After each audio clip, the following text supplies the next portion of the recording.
Hello दोस्तों, कैसे हैं आप सब। मैं पूजा कश्यप स्वागत करती हूं आप सभी का सर्वोदय आईएएस के यूट्यूब चैनल पर, जहां हम हर रोज़ द हिंदू न्यूज़पेपर का एक इन डेप्थ एनालिसिस आपके सामने लेकर आते हैं।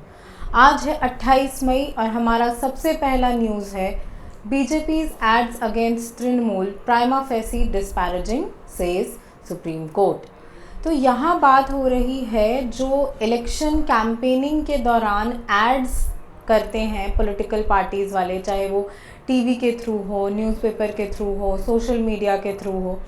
तो उन एड्स में यहाँ सुप्रीम कोर्ट के हिसाब से बीजेपी जो एड्स ले रही थी या कर रही थी वो तृणमूल कांग्रेस जो है, जो बंगाल की पार्टी है, उसके अगेंस्ट में थी या उसको डिमीन करने की कोशिश कर रही थी। तो यही सुप्रीम कोर्ट का कहना है कि ये जो चीज़ है ये अलाउड नहीं है under the model code of conduct. Supreme court ने इलेक्शन कमीशन को भी अप्रोच किया था और ये सारी चीज़ें उसके बाद जो आगे की जो कोर्स ऑफ इवेंट्स थी वो इस तरीके से हुई कि सुप्रीम कोर्ट ने अल्टीमेटली बीजेपी को बोला कि ये जो एड्स हैं वो ऐसे डिबेट्स जनरेट कर रही हैं जो कि वोटर के इंटरेस्ट को हार्म कर सकती हैं, इसीलिए इस तरीके के एड्स को हमें यूज़ नहीं करना चाहिए। तो अब यहाँ हमारे लिए क्या इम्पॉर्टेंट हो जाता है, हमारे लिए इम्पॉर्टेंट हो जाता है मॉडल कोड ऑफ कंडक्ट। क्या होता है मॉडल कोड ऑफ कंडक्ट, कौन इसको इम्पोज करता है, लीगली एनफोर्सेबल है नहीं है, ये सारी चीज़ें एग्ज़ाम पर्सपेक्टिव से इम्पॉर्टेंट हो जाती हैं। तो क्या है model code of conduct? It is a set of guidelines issued by the Election Commission of India to regulate political parties and candidates prior to elections। कि पार्टीज़ और कैंडिडेट्स दोनों को ही रेगुलेट करने के लिए इलेक्शन कमीशन ऑफ इंडिया जो guidelines देती है उसको बोलते हैं मॉडल कोड ऑफ कंडक्ट। यानी यहाँ पे इम्पॉर्टेंट वर्ड है गाइडलाइंस, और गाइडलाइंस जो होती है वो कभी भी लीगली एनफोर्सेबल नहीं हो सकती। आप किसी को गाइड कर सकते हैं, लेकिन जैसे आपका कोई जूनियर होगा या आपके छोटे भाई बहन है, आप उनको गाइड कर सकते हैं, लेकिन फोर्स तो नहीं कर सकते हैं कि तुमको यही चीज़ करना पड़ेगा। वही चीज़ है यहाँ पर कि इलेक्शन कमीशन जो है वो गाइडलाइंस के रूप में बताती है कि पार्टीज़ को और कैंडिडेट्स को क्या चीज़ें करनी चाहिए during the course of elections. और ये क्या एम करता है? To ensure free and fair elections by maintaining the decorum and integrity of the electoral process. अब आप खुद सोचिए, दुनिया की सबसे बड़ी डेमोक्रेसी और जिसमें इतने सारे वोटर्स हैं, उनका जो एक पूरा प्रोसेस है इलेक्शन का, इलेक्टोरल प्रोसेस, उसकी डिग्निटी को मेंटेन करना किसका काम है? इलेक्शन कमीशन का। और वो मेंटेन करने के लिए कुछ गाइडलाइंस इम्पॉर्टेंट हो जाती हैं। और कब से ये इफ़ेक्ट में आता है? तो जिस दिन से अनाउंसमेंट होती है इलेक्शन के डेट्स की, और तब तक इफ़ेक्ट में रहता है जब तक पूरा का पूरा इलेक्शन प्रोसेस कंप्लीट नहीं हो जाता है। यानी कि जब तक कि हमारा रिज़ल्ट नहीं डिक्लेयर हो जाता है। यानी प्रेजेंट अगर हम देखें तो अभी हमारा जो मॉडल कोड ऑफ कंडक्ट है, क्या वो एनफोर्स्ड है?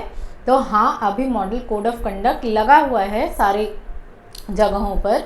और ये 4 जून 2024 जब इस लोकसभा इलेक्शंस के रिजल्ट्स आ जाएंगे, तब तक मॉडल कोड ऑफ कंडक्ट जो है वो एप्लीकेबल रहेगा। अब उसके अंडर अलग अलग कैटेगरीज हैं कि जनरल कंडक्ट क्या होना चाहिए, एडवर्टीजमेंट्स को लेके क्या होना चाहिए, क्रिमिनल एक्टिविटी को लेकर के क्या होना चाहिए, कैंपेनिंग को लेकर के क्या होना चाहिए।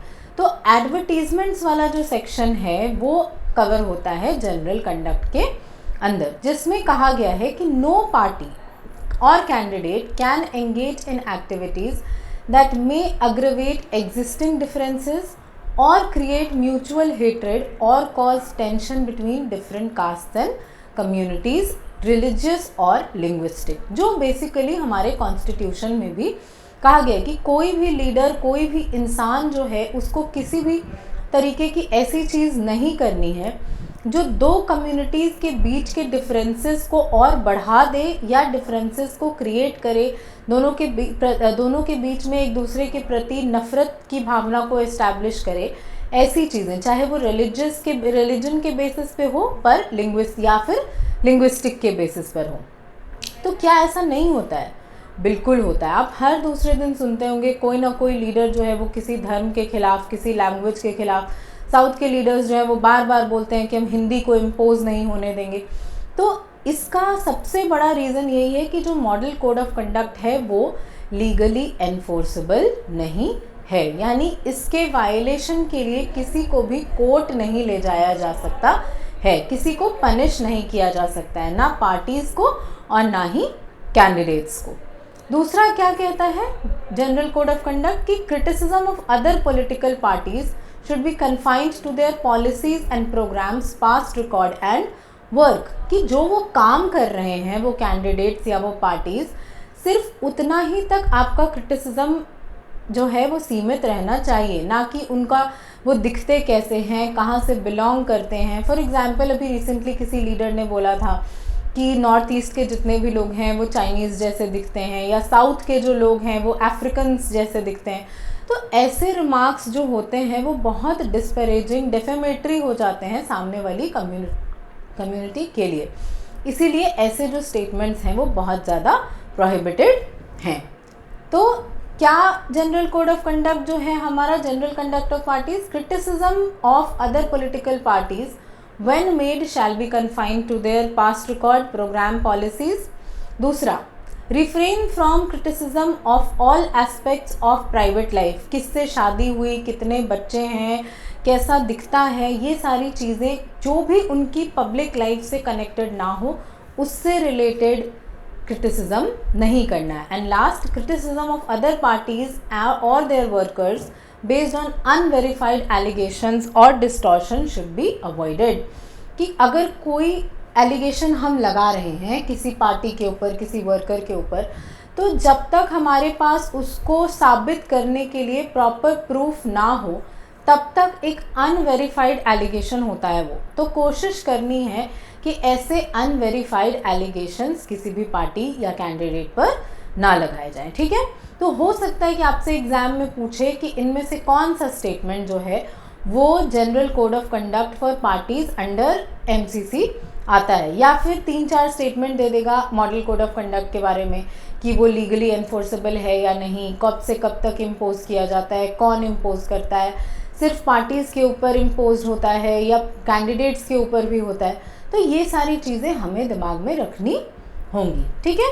अब आ जाते हैं हमारे नेक्स्ट न्यूज़ पर। अगला न्यूज़ है menstrual hygiene in Indian prisons. ये आपको पेज 10 पर मिल जाएगा, जो एक्सप्लेन्ड वाला सेक्शन होता है वहाँ पर। तो यहाँ बात हो रही है, जो ऑथर हैं वो कहते हैं कि इंडिया में जनरल नोशन है कि औरतें कभी भी क्राइम कमिट नहीं कर सकती हैं। तो ये एक बहुत बड़ा फैक्टर है किस चीज़ में, तो इस चीज़ में कि जेल्स में जो प्रिजन्स होते हैं वहाँ पर जो औरतों की हाइजीन है, जो कि बहुत इम्पॉर्टेंट होती है, उससे रिलेटेड ज़्यादा ख्याल नहीं रखा जाता है। तो इसीलिए जो ऑथर हैं वो कह रहे हैं कि अभी जो स्टेटस है हमारा, ठीक है, आउटसाइड वर्ल्ड में जो औरतें हैं उनकी सिचुएशन काफ़ी इम्प्रूव हुई है मेंस्ट्रुअल हाइजीन के मामले में, लेकिन अभी भी वो औरतें जो प्रिजन्स में हैं वो बहुत नेग्लेक्टेड हैं इस सब मामले में। तो NFHS 5 का डेटा जो है वो कहता है कि 8 out of 10 young women aged 15 to 24 years are now using safe menstrual hygiene products। और ये एक बहुत सिग्निफिकेंट डेवलपमेंट है हमारी गवर्नमेंट के लिए, हमारी कंट्री के लिए, कि हर 10 में से 8 लड़की या औरत जो 15 से 24 साल के बीच की है, जो एज होता है जनरली मेंस्ट्रुएशन का, उस टाइम पे वो लोग सेफ मेंस्ट्रुअल हाइजीन प्रोडक्ट्स को यूज़ कर रही हैं। तो अर्बन एरियाज़ में और रूरल एरियाज़ में फिर भी अभी इस चीज़ को ख्याल रखा गया है, लेकिन one of the most marginalised sections जो है या पॉपुलेशन जो है, जो कि जेल में रहने वाली औरतें हैं, उनमें इसका जो कंसर्न है वो अभी भी है। तो in a society where prisoners are deemed unworthy of fundamental rights, female prisoners face an even greater injustice, कि उनको जो जेल में लोग रहते हैं, जो कैदी होते हैं, उनको हम फंडामेंटल राइट्स भी नहीं देना चाहते हैं। और यहाँ बात हो रही है मेंस्ट्रुअल हाइजीन की। तो बहुत सारा ऐसा इनजस्टिस है, ठीक है, उन्होंने कोई क्राइम कमिट किया होगा जिसकी वजह से वो जेल में है, या अंडर ट्रायल होंगे जिसकी वजह से वो जेल में है, बट बेसिक ह्यूमन राइट्स जो है वो हर एक इंसान का हक होता है। एंड फीमेल्स के लिए मेंस्ट्रुअल हाइजीन जो है वो एक बेसिक ह्यूमन राइट होता है। तो इंडिया में क्या स्टेटस है मेंस्ट्रुअल हाइजीन का? तो इंडिया में अकॉर्डिंग टू NCRB 23,772 वुमेन हैं, कहाँ? तो प्रिजन्स में। NCRB क्या है? National crime records bureau. और इस 23,772 लोगों में से 77% जो लोग हैं वो रिप्रोडक्टिव एज ग्रुप में आती हैं। 77% महिलाएं ऐसी हैं जो 18 से 50 साल की उम्र की हैं एंड दे आर रेगुलर मेंस्ट्रुएटर्स। तो लेकिन अब ये जो गवर्नमेंट की बिल्डिंग्स होती हैं, यहाँ पे सिचुएशन कैसी होती है आप जानते हैं। जो जनरली ऑफिसेज भी ऐसी की सिचुएशन भी बहुत ख़राब होती है। तो यहाँ तो हम जेल की बात कर रहे हैं। तो जनरली इनका जो सिस्टम है, यहाँ पे जो सैनिटरी नैपकिन्स वगैरह हैं वो अवेलेबल नहीं होता है, वॉशरूम्स क्लीन नहीं होते हैं, जिसकी वजह से यूरिनरी इन्फेक्शंस हो सकते हैं फीमेल्स को। और जो सोशियो इकोनॉमिक कंडीशंस, पानी अवेलेबल नहीं है, सोप अवेलेबल नहीं है। तो क्योंकि जो लोग हैं, जो सीनियर्स हैं, उनको लगता है कि इन औरतों को ये सारी चीज़ों की ज़रूरत ही नहीं है। क्यों? क्योंकि वो एक कैदी हैं। बट बेसिक मेंस्ट्रुअल हाइजीन हर एक लेडी के लिए, इर्रेस्पेक्टिव कि वो किस स्टेटस को बिलोंग करती है, किस एज को बिलोंग करती है, या उसने कोई क्राइम किया है या वो कम्प्लीटली निर्दोष है, वो हर किसी के लिए होना चाहिए। और जहाँ पर भी ये जो अथॉरिटीज़ हैं, जेल अथॉरिटीज़ हैं, वो अगर रखते भी हैं sanitary napkins and other products, तो वो रिलाई करते हैं NGOs के ऊपर। और इसकी जो टाइप होता है, इसका क्वालिटी, क्वांटिटी, ये सब बहुत ज़्यादा डेविएट करता है अलग अलग जगहों पर। फॉर एग्जांपल अगर बिहार में कोई प्रिजन है तो वहाँ हो सकता है कोई NGO इससे रिलेटेड काम ना कर रहा हो, तो वहाँ इसकी अवेलेबिलिटी नहीं होगी। वहीं अगर साउथ के किसी एरिया में, केरला में कोई प्रिजन है, तो हो सकता है कोई एक NGO एक्टिवली उसमें काम कर रहा हो उस एरिया में, तो वहाँ पे उसकी अवेलेबिलिटी होगी।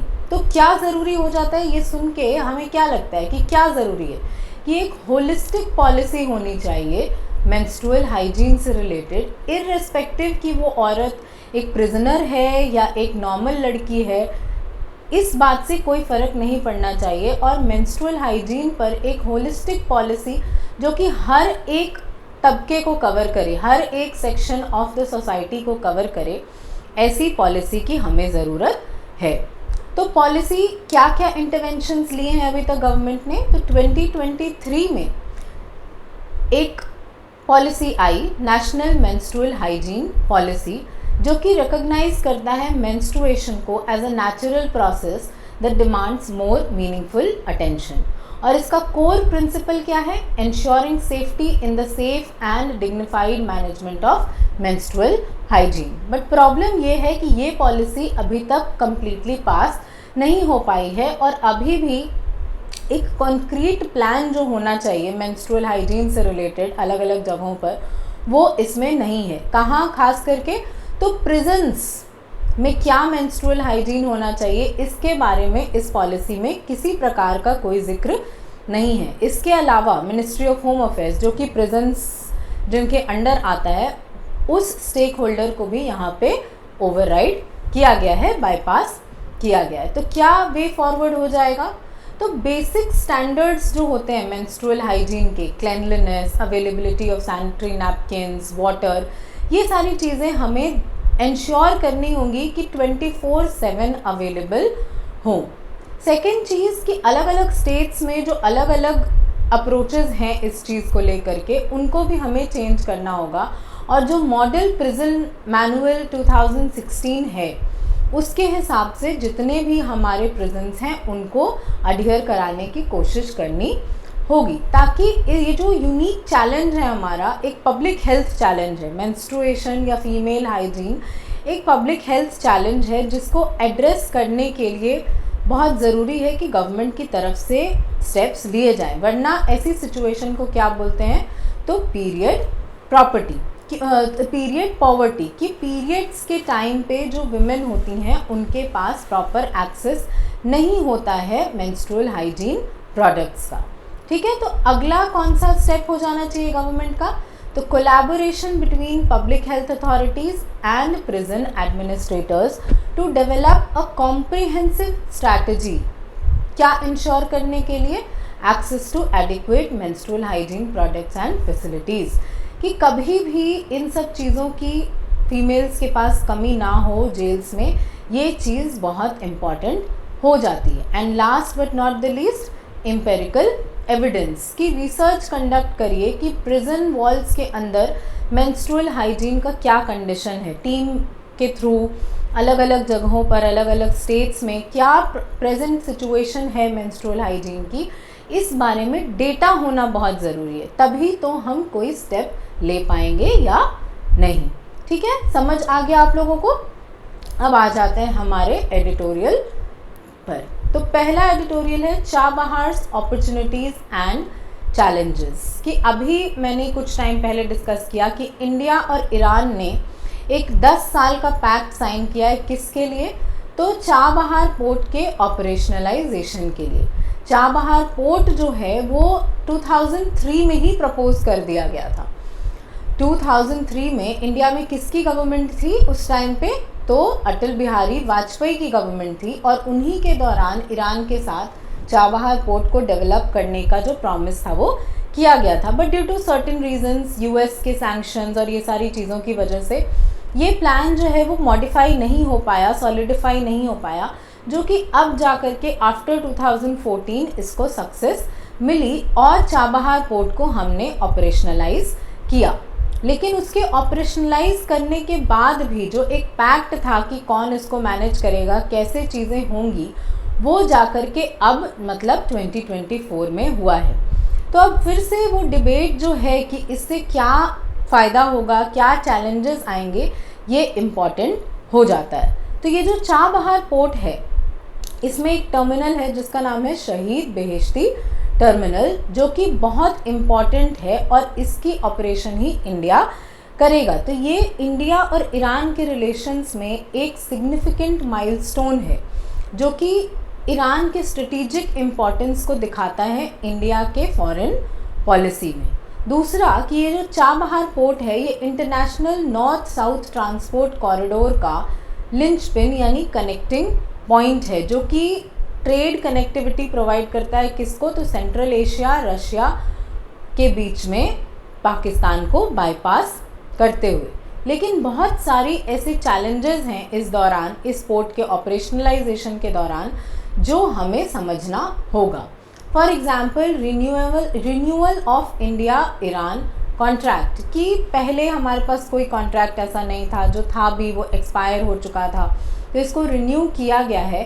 लेकिन इसका एक्सटेंट क्या होगा, इसका इम्पैक्ट क्या होगा हमारे फॉरेन रिलेशंस पर, ये चीज़ अभी तक क्लियर नहीं है।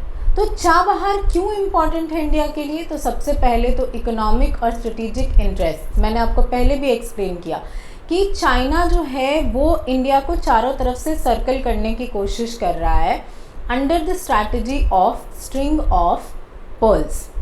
तो चाइना जब ऐसा कर रहा है तो इंडिया को भी कुछ तो स्टेप लेना पड़ेगा खुद को प्रोटेक्ट करने के लिए। तो इंडिया ने भी अलग अलग जगहों पर पोर्ट्स बनाना स्टार्ट किया, और ये जो चाबहार पोर्ट है ये उसी इंडिया की स्ट्रैटेजी यानी नेकलेस ऑफ डायमंड्स में एक डायमंड है, एक डायमंड यानी कि एक पोर्ट है।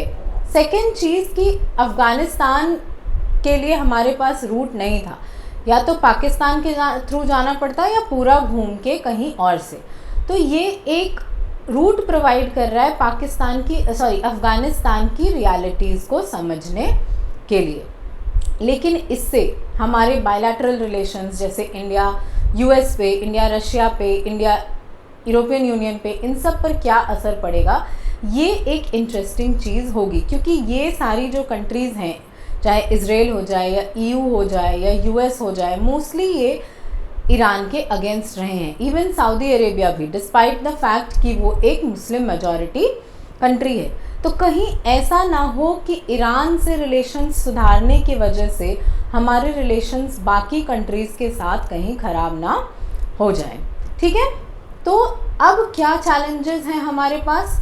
तो पहले भी ये जो प्रोजेक्ट है, जैसा मैंने आपको बताया कि ये 2003 में स्टार्ट हुआ था, बट फिर ईरान पे यूएस ने सैंक्शंस लगाए, तो बराक ओबामा के प्रेसिडेंटशिप के टाइम पे इंडिया ने काफ़ी एक कॉशियस एटीट्यूड अपनाया था, क्योंकि Barack Obama was a very powerful president. और सेकेंड चीज़ कि उस टाइम ईरान इतना सिग्निफिकेंट था भी नहीं इंडिया के लिए, इसीलिए इंडिया ने चाबहार को उस टाइम पे छोड़ दिया, और चाबहार के अलावा बाकी जो जगह थे ईरान में, वहाँ से भी तेल वेल इंपोर्ट करना बंद कर दिया। लेकिन अब ऐसी सिचुएशन नहीं हो सकती है, क्योंकि इंडिया अपना खुद का एक स्ट्रॉन्ग स्टैंड लेने लगा है कि अब अगर कोई दूसरी कंट्री आकर डरा कर बोले कि आपको किसी एक कंट्री के साथ रिलेशंस नहीं रखने हैं, तो ऐसे में इंडिया गिव अप नहीं करेगा। तो अब जब सिचुएशन ऐसी है, तो यूएस के लिए बहुत ज़्यादा ज़रूरी हो जाता है कि ये जो प्रोजेक्ट्स हैं चाबहार, जो कि रीजनल स्टेबिलिटी और इकोनॉमिक इंटीग्रेशन को प्रमोट कर रहा है, उसके तरफ काफ़ी एक नुआंस्ड अप्रोच हम अपनाएं,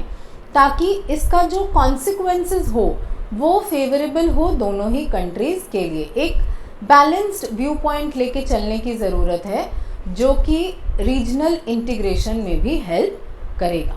ठीक है, अब आ जाते हैं हमारे नेक्स्ट न्यूज़ पर, जो है India relies on China for most electronic and electrical goods.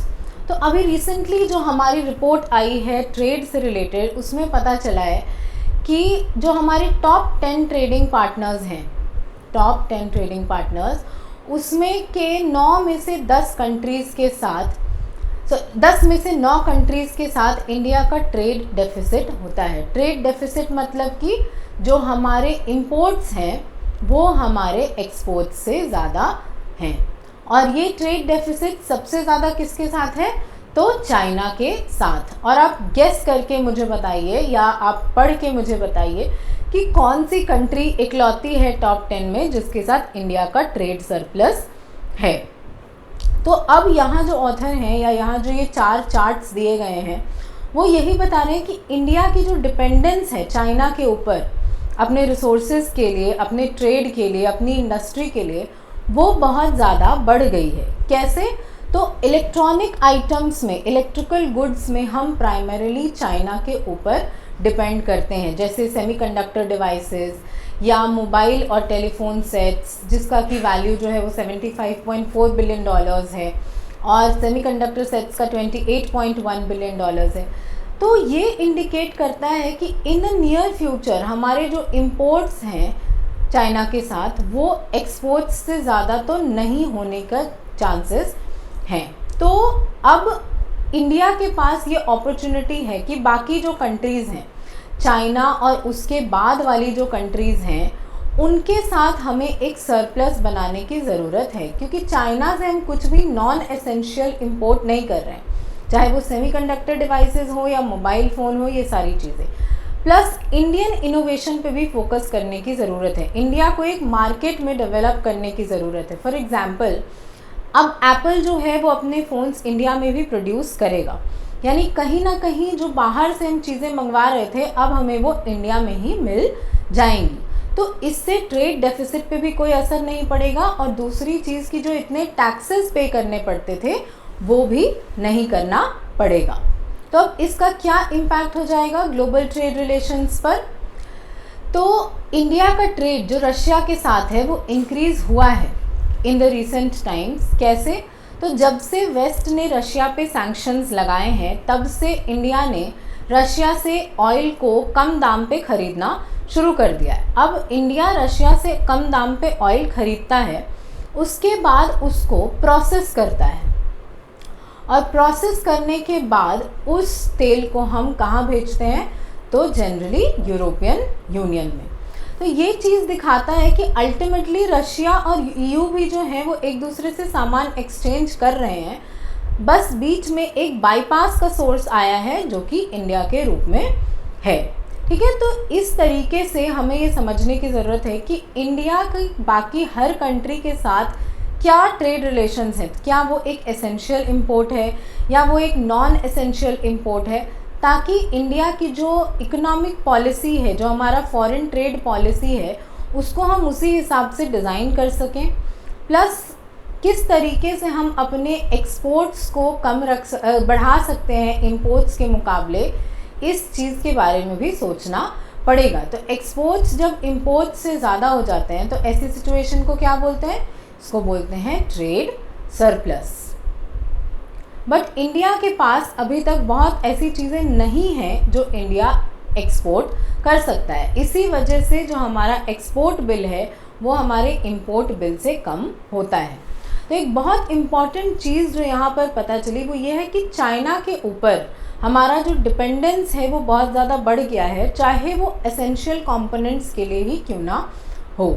तो बहुत ज़रूरी है कि हम अपने सप्लाई चेन को डाइवर्सिफाई करें और जो डोमेस्टिक कैपेबिलिटीज़ है उनको और इन्हांस करने की कोशिश करें। तब जाकर के कहीं जो हमारा ड्रीम है ऑफ $5 ट्रिलियन इकोनॉमी बाय 2025 तो वो जाकर के कंप्लीट होगा। मे बी 2025 तक नहीं होगा, 2028 तक होगा, 9 तक होगा, बट जब तक ये कॉम्पिटिटिव नेचर नहीं आएगा तब तक जो ट्रेड का चार्ट है वो कुछ इसी तरह दिखेगा कि बाकी कंट्रीज़ का जो ट्रेड है हमारे साथ वो डेफिसिट में है और सिर्फ एक ही कंट्री ऐसी है जिसके साथ हम सरप्लस ट्रेड शेयर करते हैं। ठीक है, दैट्स ऑल फॉर टुडे। अगर आपको इस वीडियो का PDF चाहिए तो डिस्क्रिप्शन में दिए गए लिंक से टेलीग्राम चैनल को सब्सक्राइब करिए, वहाँ आपको इसका PDF मिल जाएगा। तब तक के लिए थैंक यू, जय हिंद।